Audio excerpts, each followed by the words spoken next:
हरियाणा के DG jail Alok Rai ने खबरों अभी तक से खास बातचीत की और इस दौरान उन्होंने करनाल जिला जेल का भी निरीक्षण किया था, कैदियों के रहन सहन और स्वच्छता की जांच की। हरियाणा के डीजी जेल आलोक राय ने कहा कि ओपन जेल से कैदियों को बहुत फायदा हुआ है और कैदी भी इसको पसंद कर रहे हैं। कैदियों के लिए कल्याणकारी योजनाओं की समीक्षा की गई। जेल में चल रहे वोकेशनल ट्रेनिंग प्रोग्राम्स की भी उन्होंने जानकारी ली। ओपन जेल के 32 क्वार्टर बने हुए हैं। ओपन जेल साल 2020 में कॉन्सेप्ट इसको लाया गया था और ये काफ़ी अब तक कामयाब रहा है। क्या कुछ कहना था, किस तरह से ओपन जेल काम करती है, आपको सुनाते हैं। खबरों अभी तक के स्टेट हेड जितेंद्र चौधरी और डीजी जेल आलोक राय की खास बातचीत। करनाल जिला कारागार में हम इस वक्त मौजूद हैं और हमारे साथ डीजी जेल हैं आलोक राय साहब, उनसे हम बात करेंगे। सर, हमने ओपन जेल देखी और दूसरी तरफ ये सामान्य जो जेल है वो देखी। क्या ये कॉन्सेप्ट है और इस कॉन्सेप्ट का वाकई फ़ायदा मिल रहा है जेल सुधारों में? देखिए, मैं सबसे पहले ये बताना चाहूँगा कि जो ओपन एयर जेल है ये जो है आधुनिकतम कंसेप्ट है, मॉडर्न कंसेप्ट है। तो इसमें बेसिकली कंसेप्ट ये है कि यदि किसी के खिलाफ केवल एक अपराध दर्ज है और उसके 8 साल अंडरगॉन हो चुके हैं रियल प्रिजन में, तो ओपन एयर जेल में 32 फ्लैट बने हुए हैं। उस फ्लैट में वो अपने परिवार के साथ रहता है और मॉर्निंग में वो बाहर जाता है, अपना काम करता है, शाम को वो वापस आता है। जैसे जेल की चारदीवारी बनी हुई है उसी तरह उसकी भी चारदीवारी बनी हुई है और बड़ा सा गेट लगा हुआ है जो शाम को बंद कर दिया जाता है। तो अभी आपने देखा होगा कि 3-4 लोग वहाँ तो ई रिक्शा चलाते हैं, कुछ लोग रेहड़ी लगाते हैं, कुछ लोग प्राइवेट सेक्टर में भी काम करते हैं। वो दिन में जाते हैं, अपना काम करते हैं, शाम को वो वापस आ जाते हैं। तो ये मतलब एक तरीके से विद इन द जेल एक होम लिविंग वाली बात है और ये रिहेबिलिटेशन का लेटेस्ट कंसेप्ट है जो यहाँ पे इम्प्लीमेंट किया जा रहा है। सामान्य जेल में भी हमने देखा बहुत सी व्यवस्थाएं यहाँ पर की गई हैं। रेडियो को हमने देखा, अंदर ही हॉस्पिटल की व्यवस्था है, कुछ एक स्किल को लेकर के भी जो शुरुआत है वो की गई है। देखिए, मैं आपको बताऊंगा कि सबसे पहले कहीं पे भी लॉ एंड ऑर्डर मेंटेन किया जाता है और फिर वेलफेयर के कंसेप्ट आते हैं। लॉ एंड ऑर्डर में मैं आप लोगों के साथ ही चला और पहले दिन से ही ये हुआ था, जो क्रिमिनल जो गैंगस्टर्स के अराउंड क्रिमिनल एक्टिविटीज़ चल रही थी, आपराधिक गतिविधियाँ चल रही थी, उनको कंट्रोल किया गया। लगभग 50 के करीब गैंगस्टर्स का तबादला किया गया। ऐतिहासिक था, इतना बड़ा तबादला इस पैमाने पे कभी भी नहीं किया गया था। उसके बाद हमने प्रेजेंट डिपार्टमेंट के अधिकारियों कर्मचारियों को सेंसिटाइज भी किया था और इस तरीके से करके अभी पिछले 5 महीने से कोई भी जेल के अंदर से कोई फिरौती की घटना, कोई मोबाइल, कोई अंदर से फ़ोन करने की घटना, इस तरह की सारी घटनाएं समाप्त कर दी गई। फिर हमने गैंगस्टर कल्चर पे प्रहार किया था। उसमें मैं अम्बाला जेल आप लोगों को लेकर गया था, जिसमें आप लोगों ने देखा था 6x6 के सेल में किस तरह से 3-3, 4-4 गैंगस्टर रहते हैं। खाने के लिए रोटी सब्जी है, रोटी दाल है, चावल तब मिलता है जब वो डॉक्टर उसको प्रिस्क्राइब करता है।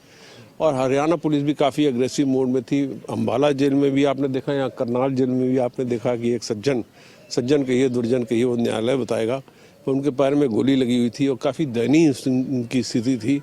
और उनसे पूछा भी गया कि आप किस उसमें हैं, तो वो खुद भी गोली चलाने में कहीं थे और कहीं मुठभेड़ हो गई हुई। तो जो गैंगस्टर कल्चर था, जो महिमा मंडन ग्लोरिफिकेशन हो रहा था, इसको समाप्त करने का काम किया गया।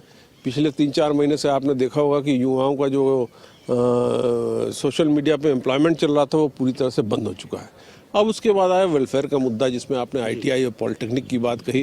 तो यहाँ वोकेशनल ट्रेनिंग कोर्सेज तो पहले से चल रहे थे और बेकरी का काम और वुड क्राफ्ट का, प्रिंटिंग प्रेस का, ये सारे काम चल रहे थे जेलों के अंदर। एलोवेरा जेल बन रहा था पर उसमें कोई फॉर्मल सर्टिफिकेट नहीं था। तो पीछे हाई कोर्ट की जो निगरानी कमेटी थी उनके डायरेक्शन में ये काम किया गया और 5 ITI और पॉलिटेक्निक बड़ी त्वरित गति से हमने एस्टेब्लिश किया। वेलफेयर फंड से उनकी स्वीकृति दी और करनाल, पानीपत, फरीदाबाद, गुड़गांव और रोहतक, ये 5 जगह पे वो जेल को एस्टेब्लिश किया गया, ITI और पॉलिटेक्निक को एस्टेब्लिश किया गया और उसमें लोगों का रजिस्ट्रेशन कराया गया। और इसमें ऐतिहासिक घटना ये हुई कि HKRN के साथ MOU हुआ प्रिजन डिपार्टमेंट का, जिसमें ये तय हुआ कि जिसको ये सर्टिफिकेट मिलेगा वो जो है एक आम नागरिक की तरह उसको कंसिडर किया जाएगा एम्प्लॉयमेंट अपॉर्चुनिटी के लिए। और 6 दिसंबर को चीफ जस्टिस ऑफ इंडिया ने आगे इसका उद्घाटन किया। इसके बाद आपने देखा होगा कि तमाम यहाँ पे सांस्कृतिक और कल्चरल प्रोग्राम आपने देखे होंगे, इनके काफ़ी हाई क्वालिटी के रहे। तो ये ऐसा होता है कि यहाँ पे नॉर्मली जो फर्स्ट टाइमर हैं और जो इस तरह के लोग हैं जिनके हाथ से अपराध घटित हो गया, वो 60% के करीब हो जाते हैं, 70% भी हो जाते हैं।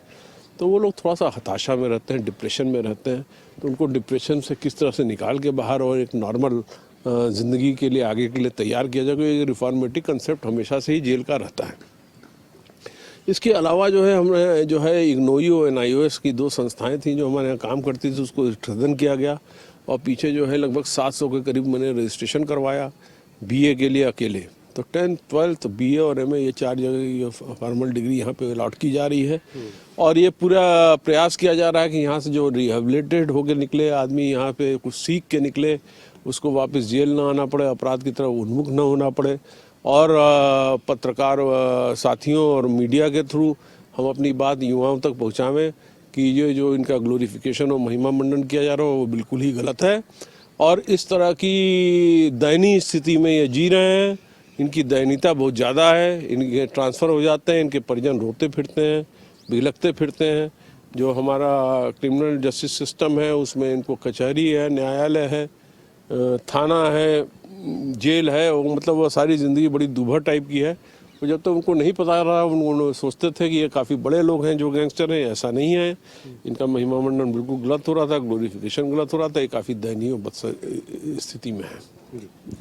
तो सीधे तौर पर आपने देखा कि किस प्रकार से जेलों के अंदर व्यवस्था जो है वो की जा रही है और साथ ही साथ ग्लोरिफिकेशन ऑफ गैंगस्टर्स जो है उस पर किस प्रकार से कड़ा प्रहार किया और जो लोग सुधरना चाह रहे हैं उनके लिए किस प्रकार से सुधारात्मक प्रयास किए।